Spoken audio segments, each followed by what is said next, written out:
had to Okay. continue because We're he back didn't have with much Joe money. Spataro, and we're going to talk about the military life and during World War II. So you served in the military. Where did you serve? Well, let me tell you the beginning of it. I was working for DuPont at the time, and large corporations could go to the draft board and get some people exempted that they wanted to keep. And I just happened to be one that was being deferred because of the work process. But I had two brothers in service, and I was on vacation one time. It was 1942, I think. And I went to New York and enlisted in the Seabees. The Seabees was a new organization under the Navy that was organized maybe 6-7 months. And I thought I would survive in the Seabees. So I went in New York and enlisted. Came back and told my supervisor. He says, "What's the matter?" He said, "We had you deferred." I said, "Well, I felt I had to go." So that was around July. In September, I was sworn in Newark, New Jersey. We went by train to Virginia. Got in there about 11 o'clock at night. And it was a brand new camp, nothing but mud. And I had boot camp there in Virginia. And after about 6-7 months, they had formed a battalion because you need 1,000 or 1,100 men. We were 1,100 men that formed the battalion. Then we were transferred up to Providence, Rhode Island. There's a Quonset Air Base up there. We were next to the Quonset Air Base. And we had some advanced training there, and we had to attend the rifle range there and different things. And when I first got up there, I was pulled out of the battalion and assigned to ship's company because they wanted somebody with my rating in ship's company. Well, I served on ship's company for 3 or 4 months, and then I had heard that the battalion was going to go overseas. And I took the position that if I'm going overseas, I want to go overseas with somebody I know. So I asked to be transferred back into the battalion, and it was approved. So I'm back in the battalion. Well, within about 30 days, we're on a troop train headed for California. Well, we knew by the type of weapons that we were issued where we were headed. So we went out to California. And I thought, well, this is going to be nice. I'm going to see Hollywood and this and that. And that. Well, within 30 days, we were on a troop train. No, 30 days we were aboard ship with a convoy of 11 ships. We were headed for the Pacific. And we only stayed there about 28, 30 days. So we got out there and let's see. Well, we started at Pearl Harbor. That's where we started. And we were there for about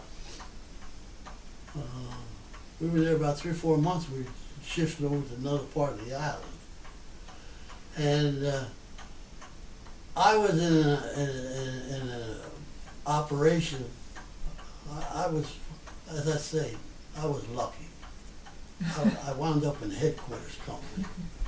But I had responsibilities with people in the hospital, people in the brigs, and people shipping out. Because we used to go, there was a fella, I had a friend who was from the state of Iowa, and I used to have duty until 3 o'clock, but then I was transferred to duty from 4 to midnight. And around 6, 7 o'clock, we used to take a ride down to the docks and see the Marines loading in the LSTs with the equipment and the Marines shipping out. We used to say to ourselves, how many of them are going to come back? Right. It was a sad situation. But I enlisted because I didn't want to be at the mercy of something else. I wanted You can choose. choose what I yeah. thought I would do. And I never regretted it. It wasn't easy, but as long as you had to do it, you try to do what you like and try Right. to do what you fit in. And I thought that I would fit in that type of an operation. And it's an interesting story coming back. Coming back, we got aboard a ship finally.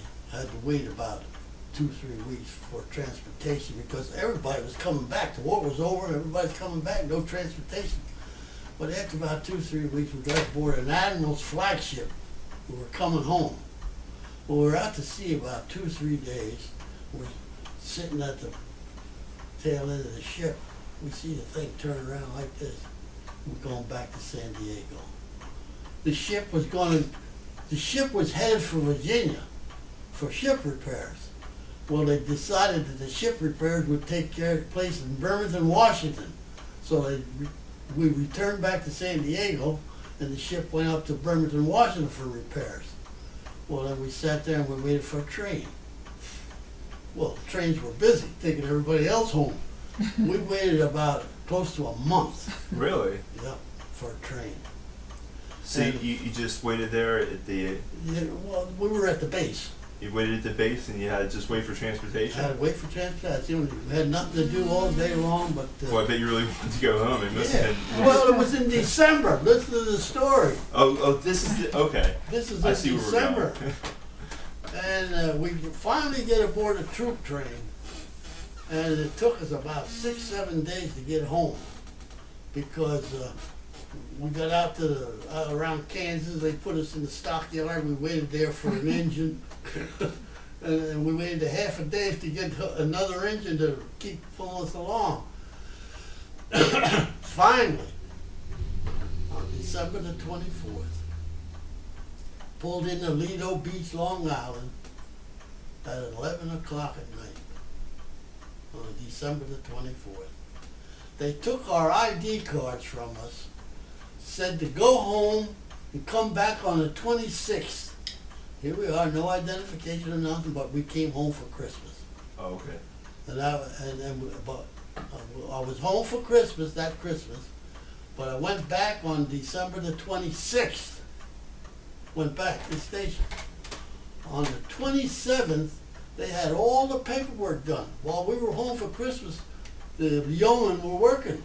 We had all the paperwork was done. They called us in a big auditorium and gave us our discharge.